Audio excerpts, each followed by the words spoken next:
What is up, guys? This is Pinzo back with another video today, and what I have for you guys is the beginning of a new series. So I don't know exactly what I'm going to call these yet. I'll find something, but these are going to be educational commentaries.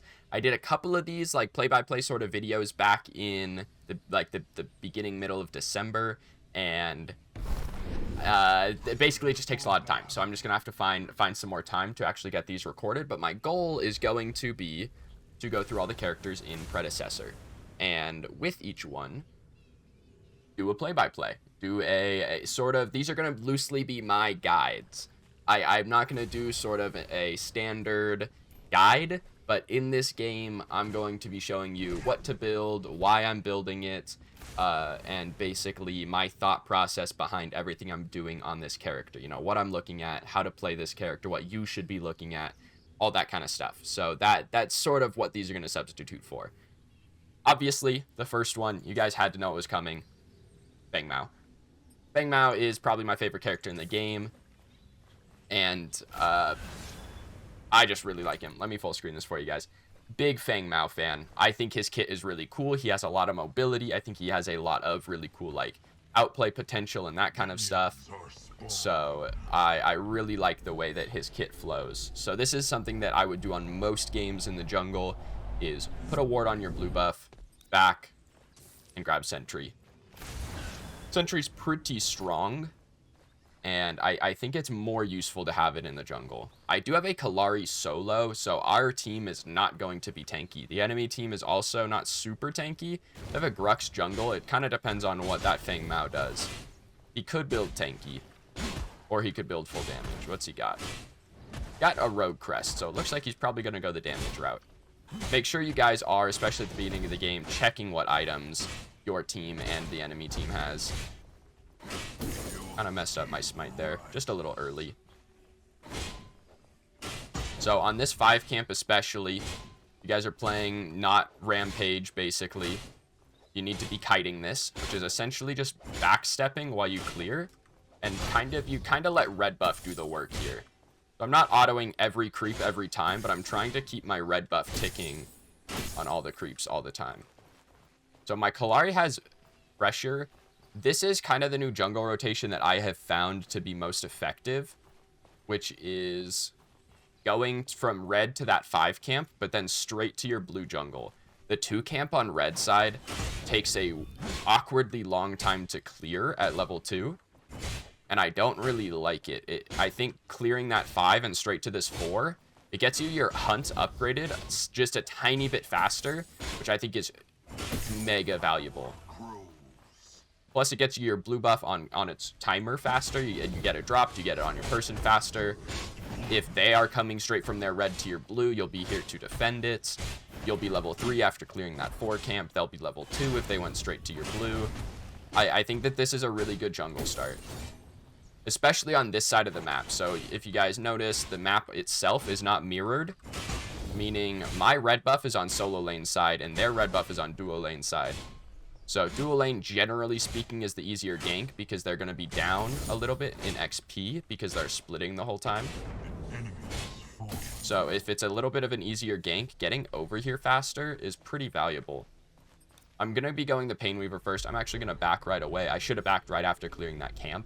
Little bit of slow decision making from me. I have enough to get my honed Chris. I don't know if that's actually how you're supposed to say this, but what this is going to give me is a little bit of physical pen early.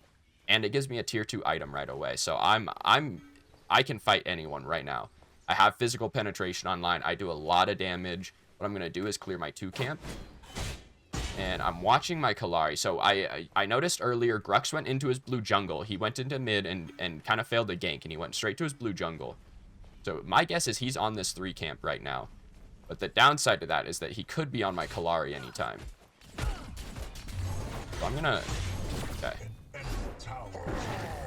Duke the dash. He hits the pole. My Kallari is gone. Nowhere to be found. Okay. I thought my Kallari was going to stick around. I blinked in on the Feng Mao. I really shouldn't have. I got a little greedy. I wanted to blink on him and get his blink, which I did. But I thought my Kallari was going to stick around for when the Grux was going to show up, because I knew the Grux was coming. I thought my Kalari was going to stick around. If he has any damage, the Feng Mao dies at least. I trade that out. But I should not have gone back in. Now Grux, well, Feng Mao has a kill, so that evens him out. On Grux, I'm not too worried about him. As soon as I get 1 or 2 items online, I'll be able to at least do some good damage to him. It's not a favorable matchup. I think Grux is pretty good into Feng Mao. But we can see what we can do. The issue with Grux is that he stops a lot of your damage from coming out, and he holds you in place a long time. So if you're playing an assassin, so I'm going to build full damage this game. If you're playing an assassin against a Grux, and he holds you in place for 3 seconds, that's really not what you want to have happen. So I'm going to have to be careful. My goal this game will be to not fight Grux. That's going to be the goal. Don't know how well that's going to work. Depending on how big he gets, I may or may not be able to avoid him easily. We will see. My Kalari's kind of bullying the Feng Mao. I'm not really going to bother going over there too much. I'm going to kind of let her do her thing. If they're on that Fang Tooth, that's kind of wild. I don't know how my duo lane didn't get there if they're on that. Okay, they were on that. I really don't know how my duo lane didn't call that. Grux can't solo that. Their whole team is there. I should have looked at that. I knew that they weren't on the map, but I assumed that my Richter would ping where they went if they went to Fangtooth. My guess was they had backed. So that's one of those things where solo queue, maybe you just have to check some more things yourself than you would normally have to. If that's something where you're in comms, you know if their team left. And I'm able to rotate over to that. And at least 50-50 it. I can jump over the wall with a hunt. That's just kind of unfortunate. Again, early game, Feng Mao, I don't know, about level 5 is kind of where you start hitting for some decent damage. Level 5, 6, 7, you have a really strong ultimate. So I see their dual lane going to this gold buff. I want to fight this. I want to fight him on this. They're going to see me on this minion wave, but I don't care. Good hook. I don't care about that guy. I'm just gonna go straight to my blue. Gold buff is a really good time to gank duo lane. As soon as someone goes for that gold buff, it's a really good time to be on duo side and be kind of shading that way.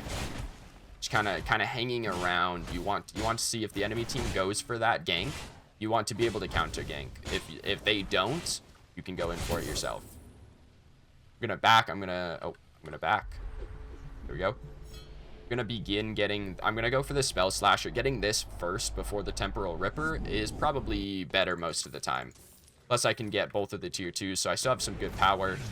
I'm gonna go right back for my 5 camp. This 5 camp on the red side, really valuable. Gets your hunt upgraded so fast. You can see I'm at 30 hunt stacks on the left side. Really, that's pretty good for 8 minutes. The fastest you can upgrade your hunt would be, well, okay, the fastest without invades would be about 9 minutes. If you're able to invade the enemy's red 5 camp, you can get your hunt upgraded 2 minutes sooner. It's actually crazy value if you can get that. But I wouldn't go for that unless you kill their jungler in duo lane or on whatever side their red buff is on. Unless you kill their jungler, don't go for that invade. It's pretty risky. But what I want to do is get this guy's ultimate. So he just used his mine. Oh, Faye got him. That actually chunked. That was Faye's E, and that just did a crazy amount of damage to that guy. All I did was slow him. That was really nice for my Faye. I'm sweeping my back jungle here. I just don't want them to have wards back here. I should be sweeping more aggressively. So with this 4 camp, I'm going to have upgraded hunt. The first thing I'm looking at is Mini Prime. Feng Mao's not on the map, and Grux hasn't been seen in a little bit either. They could. There's the Feng Mao. There's the Grux. Okay, so they're not on the Mini. But I can now win objectives. He does not have upgraded hunt. I'm ready for this. My Faye should have ult. I have blink dash here if we need to. But we shouldn't. Revenant's kiting really well. I'm just going to kill him. Make sure he dies. Just going to try and slow this guy. Good Faye ultimate. I'm going to ult him so he doesn't kill my Faye. I ult there because if he blink autos my Faye, she's dead. That's all it takes. So I'm going to go clear this mid wave. My Faye just backed. I'm at least going to try and get this Howie out of here. You guys sitting on tower line. Just fine when you kind of know where the enemy team is, but... Okay. I got my damage on him. You don't want minions to go to waste. So if your mid ever dies or backs, you know, if the enemy team pushes, go clear their wave. If they get mad at you, they're dumb. If they back and a wave gets pushed to their tower, go clear it. It's always worth it for someone to get the XP rather than no one. It's, you know, you never want XP draining into towers. You always want someone getting it.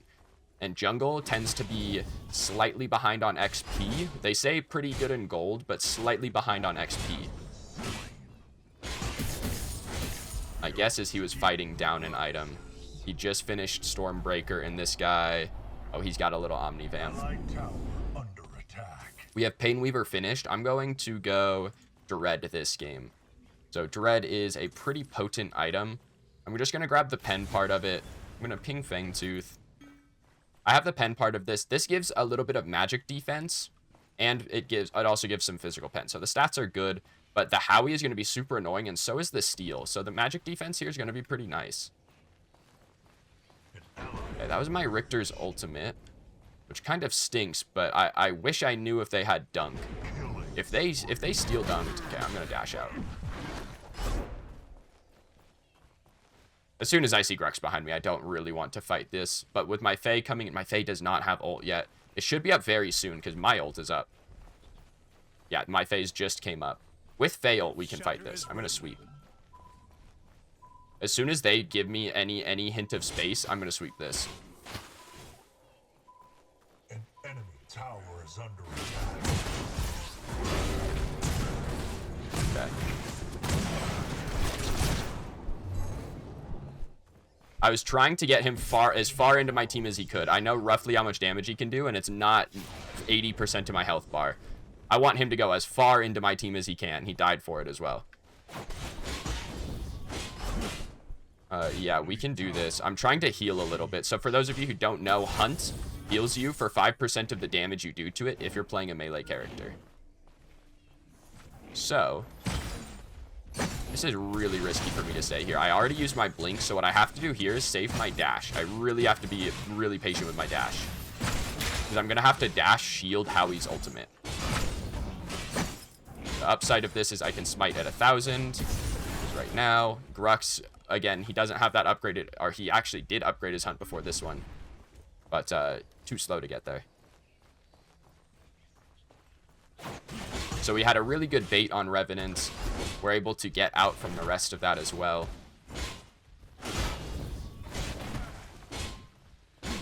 That was a pretty good little scrum around Fangtooth. I don't know. I think their Grux backed, and I don't know why. That wasn't a very good decision if he did. I think he must have backed.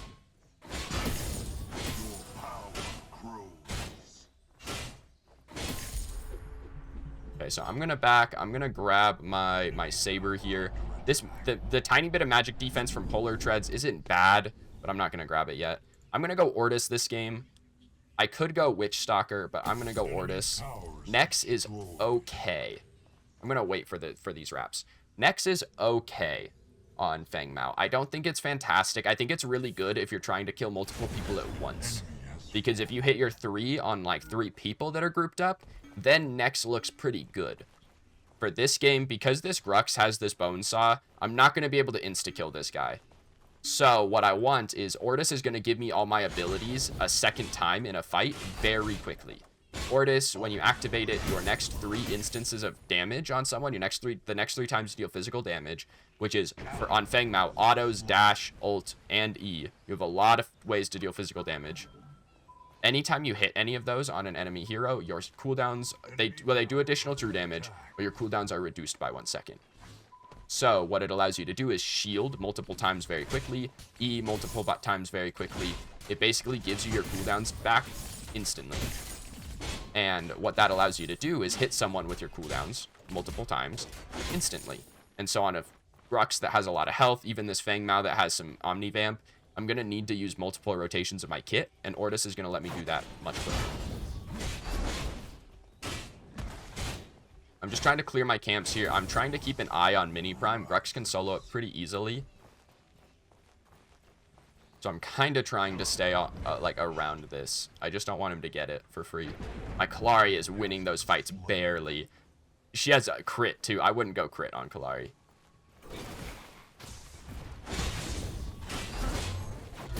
Okay. I'm going to dash for that. Feng Mao's dash is probably the best movement ability in the game. It's actually wild. It's the same range as Blink. It's vertical, which most of the other mobility in the game does not go vertical. So I can pretty easily just dash after anyone that tries to blink away. And I have my own blink on top of that. Obviously mine's down, but I'm gonna take this. My Kalari looks like she's coming to me, which is very nice. She's not. Okay, she's clearing a camp, but as long as Grux is on the map, this is free. I got an orange buff from the river right before this, which means this is extra free. You can back up from Mini Prime and Big Prime's blast back from that knockback. You can just back up away from that. You don't have to get hit by it. I promise. It takes a tiny bit of timing to not back up 10 minutes before it goes off. But once you do it once, you figure it out.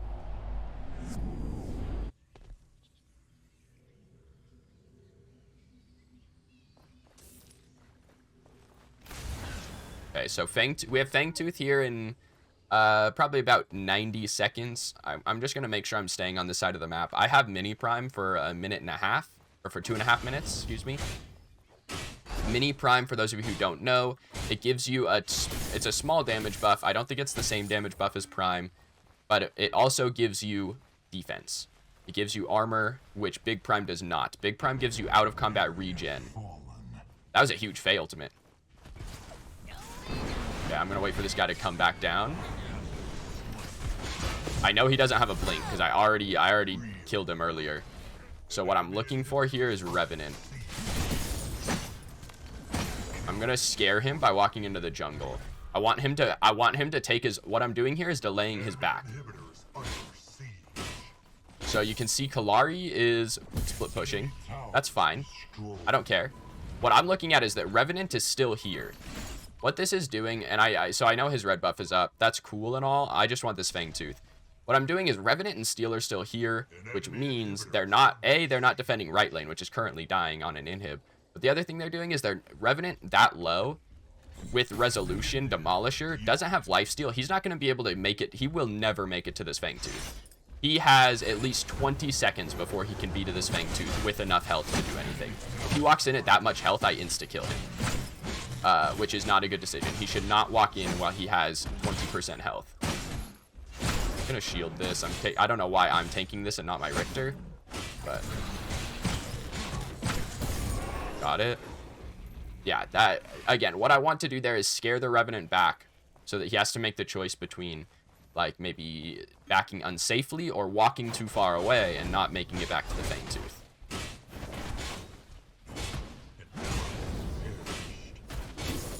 My Kalari finally loses a 1v1, unfortunately. We're going to go into Omen next. So the build that I'm going, the full build, is going to be Painweaver, Dread, Omen. And then you kind of have some flex slots. So this game, is Grux going tanky. Grux is going to be pretty tanky. So what I am probably going to go is Perforator in that 4th slot. And then the 5th slot is some flex. You can go a defense item if you need it. I would recommend something like Citadel or Void Helm. Or you can go back into some more pen. Like Mesmer final item is actually not too bad, or Vanquisher are the two that I would probably recommend most. But we're going to go Dread next. This is going to give us a bunch of extra burst damage, which is always very nice. You can see that first auto with my passive and Dread hitting for 500. You know, that's a pretty beefy auto. My Faye gets out. Looks like she had to blink for it, which is fine. Grux is gone. Does he have movement speed? No, he had a gray buff. Try and pay some attention to what enemies are building. It's not the most important all the time, but certain things like whether or not he has out of combat movement speed actually do affect the rest of the game. You have to know how fast you can follow him. He does not have it. He had a gray buff. I do with Dread, so I can actually run around the map a bit. I also have some more movement speed from my shield as well. Allied tower under. Gonna sweep this again. My Kalari is pulling a lot of aggro right now, so you can see my Kalari just pulled 3 over there, and there's the 4th.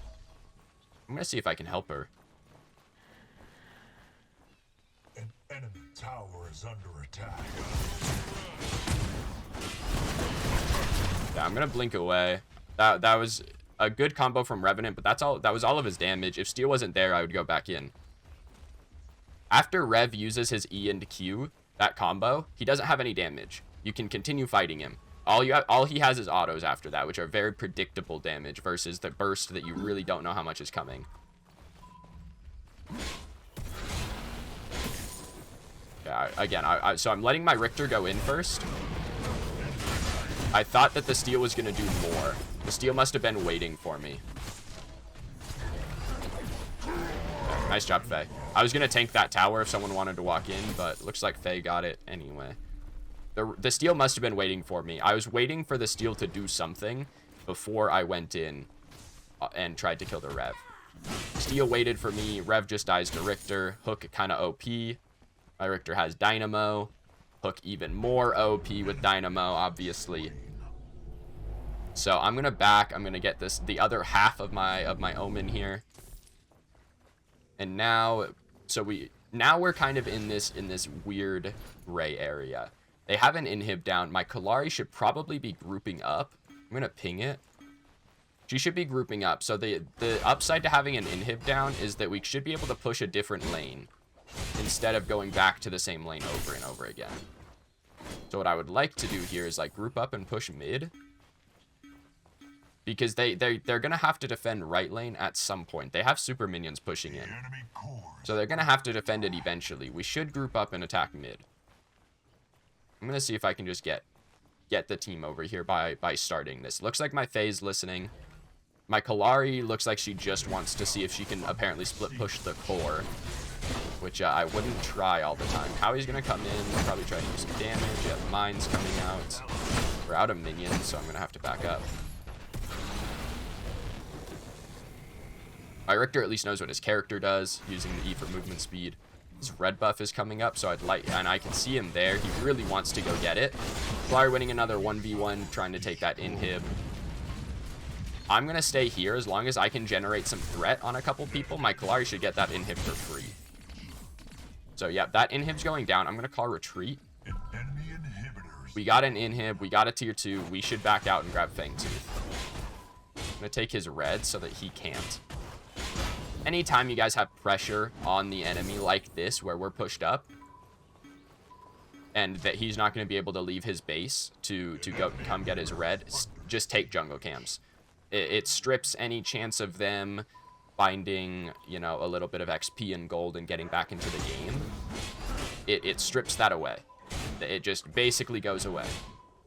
As soon as you know, if you're backing out from a fight in mid and you get a tier 2 or maybe you get an inhib and you take every single jungle camp as you guys are backing out, that is what you want to do.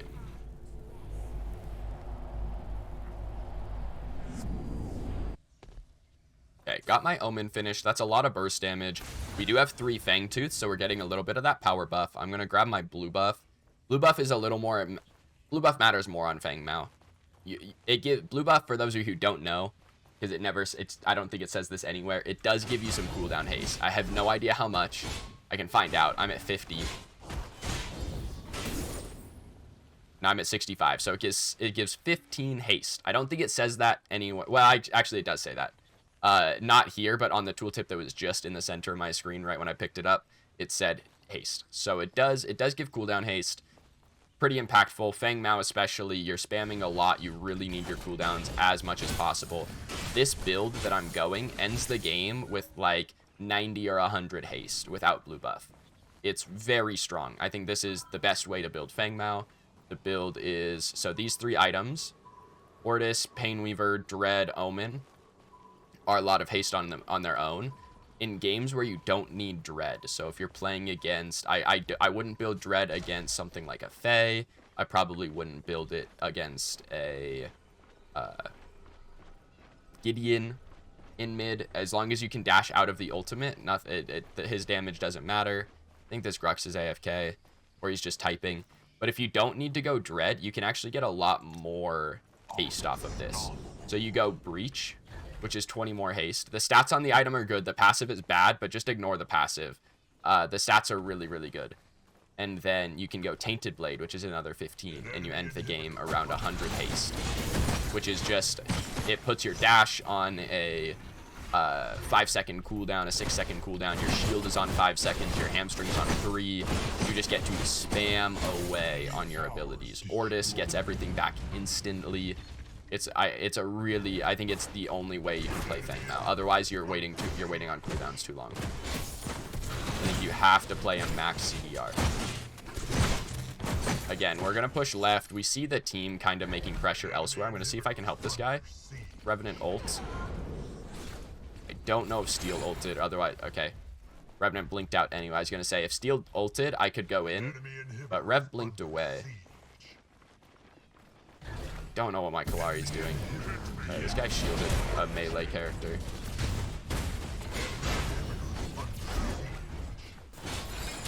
Good hook. I don't think we kill this guy, but...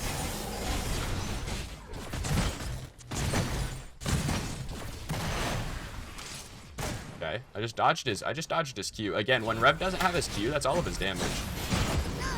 Okay, that guy just exploded. Oh, shit. Oh, shit. I just got exploded. What was that? That must have been a Demolisher crit.